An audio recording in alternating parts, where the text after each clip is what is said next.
पाकिस्तानियों बिलावल की ये स्पीच सुने। कोई ऐसा एक कैदी है 420, वो कहता है कि मैंने कहा था एब्सोल्युटली नॉट।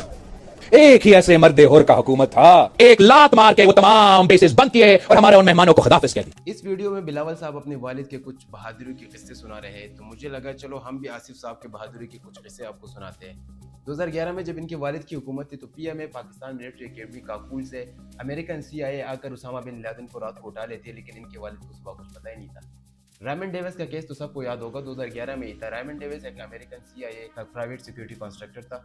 दिन के टाइम आकर दो लोगों को गोली मार देते हैं, बाइकर सवार को, क्योंकि उसको लगा था कि ये आर्म्ड है, मुझे मारने की कोशिश करेंगे, बल्कि वो सिर्फ अपनी मोटरसाइकिल पे सवार थे, उनको मार देते हैं। इसके बाद दूसरे रॉन्ग साइड से इसको बचाने के लिए कोई गाड़ी आती है, इस अमेरिकन जो सीआईए का कोई सिक्योरिटी कॉन्ट्रैक्टर था वो आकर 3 बंदों को मार देती है। इस पूरे मामले को दफन कर दिया जाता है क्योंकि ओबामा का प्रेशर आता है। $2-3 मिलियन उनके घर वालों को देकर चीज़ों को साइड पे कर दिया जाता है। इतने बहादुरी के किस्से हैं। सलाला जो चेक पोस्ट है उसका वाकया भी सबको याद होगा।